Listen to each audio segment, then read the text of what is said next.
Di episode 2 ini kembali ke masa lalu. Dia menceritakan saat ibu dari Juan Jimen meninggal dunia, dan pada saat itu dia sedang berbicara dengan kakaknya.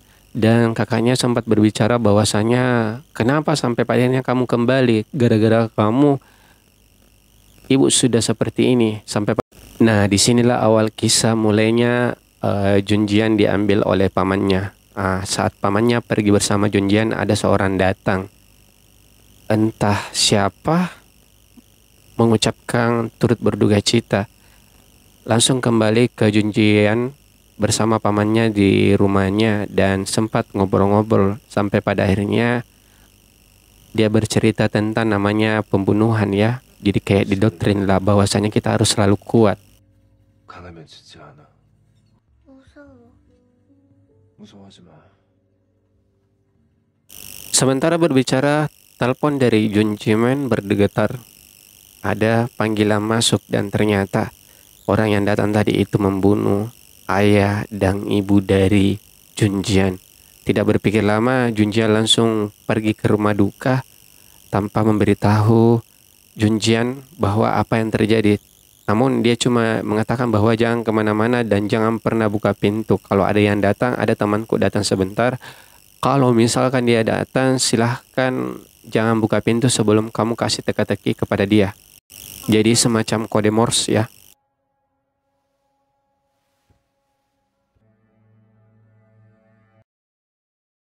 Tidak berselang waktu lama setelah pamannya berangkat, ada orang yang datang mengetuk-ketuk pintu. Namun namanya juga anak-anak, dengan polosnya hampir saja membuka dan sempat tetap memberikan pernyataan dan teka-teki yang sempat disetujui bersama pamannya itu. Namun penjahat yang datang ini berhasil membuka pintu dan orang yang teman dari pamannya itu belum datang juga. Tapi pada akhirnya temannya pun datang.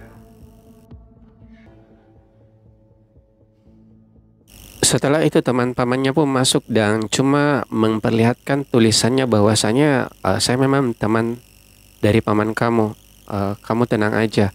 Tapi setelah itu teman pamannya itu ternyata dibunuh dan dipotong tangannya.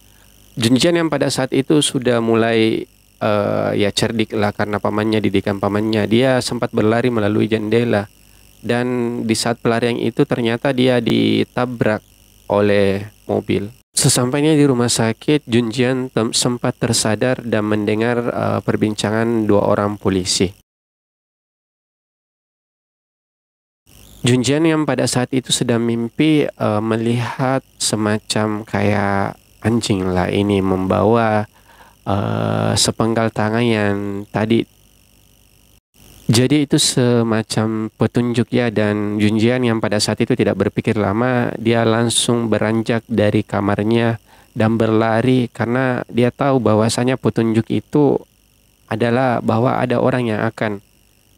Sampai pada akhirnya mau tidak mau dia masuk ke kamar mayat karena itu adalah tempat terakhir dia untuk bersembunyi. Dan apa yang terjadi teman-teman, dia bersembunyi di dalam kamar mayat tersebut. Ternyata yang di depannya itu adalah ibunya. Di sela-sela dia akan didapat oleh penjahat ini, pamannya pun akhirnya datang dan boom.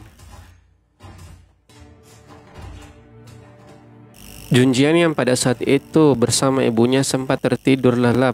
Sungguh kasihan ya. Dan sampai pada akhirnya pamannya mengambilnya dan membawanya kembali ke sebuah rumah di tengah-tengah, kayak di tengah-tengah lapangan besar lah ini rumah. Sempat Junjian pada saat itu terjatuh, namun kembali pamannya itu mengatakan bahwa kamu sendiri harus kuat tentang hal ini.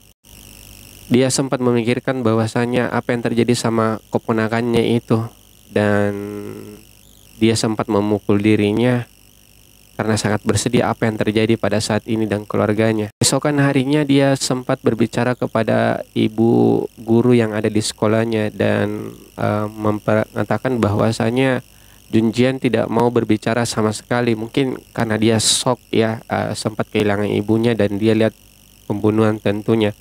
Nah, di sini dia sendiri kasihan jalan tanpa dijemput oleh siapapun. Hari-hari pun berganti. Junjian kalau misalkan ada dia mau beli, dia catat di kulkas ya tentunya.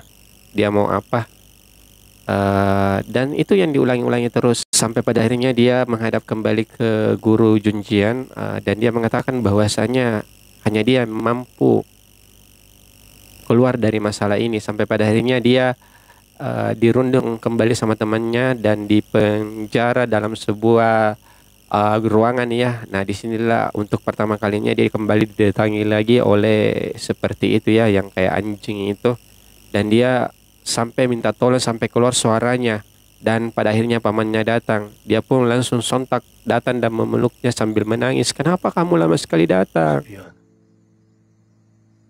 정수야.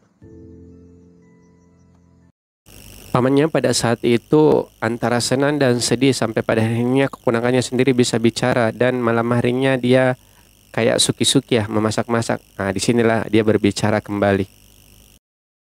Scan berganti ke masa sekarang dan memperlihatkan sambungan dari episode pertama. Junjian pada saat itu sempat berbicara Mandarin ya, karena katanya bahwa gurunya itu adalah guru les dari pamannya, dan sampai pada akhirnya wanita itu pergi. Sementara itu Bae Junmin meretas kembali situs yang dikelola oleh pamannya itu dan mendapatkan kode. Nah, di setiap kode itu ada jenis-jenisnya, termasuk di dalamnya ada 4 kode. Jadi kayak kode-kode warna, dan dia menjelaskan bahwa kode ungu ini contohnya seperti ini, kode sekian contohnya seperti ini. Dan tibalah di kode hijau, dan dia mencari tahu siapa kode hijau itu dengan asumsi bahwa kode hijau itu dilindungi. Dan ternyata siapa kode hijau itu, yaitu pamannya dan Junjian sendiri. Sontak dia langsung kaget. 너희 삼촌 정진만. 정지한. Tiba-tiba terjadi benturan, entah dari mana. Ternyata ada yang menyerang rumahnya kembali, termasuk pagarnya yang roboh. Dan apa yang datang teman-teman, yang membawa senjata adalah sebuah drone. Ada beberapa drone ya, yang bersama senjatanya. Untung saja kaca dari rumah itu sudah termasuk anti peluru. Dan dia berkeliling dan sempat ingin berlari di pintu belakang. Ternyata ada drone yang menunggunya pun di belakang. Tapi pintu besi tersebut juga termasuk anti peluru juga. Ternyata drone itu tidak berhenti untuk menembak dan menempelkan sebuah kayak bom peledak. Akhirnya kaca itu pun hancur dan drone itu berhasil masuk ke rumah.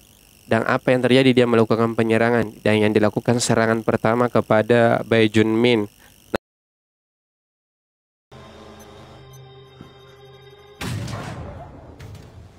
Akhirnya satu drone bisa dilumpuhkan kembali, dan disinilah akhir episode 2.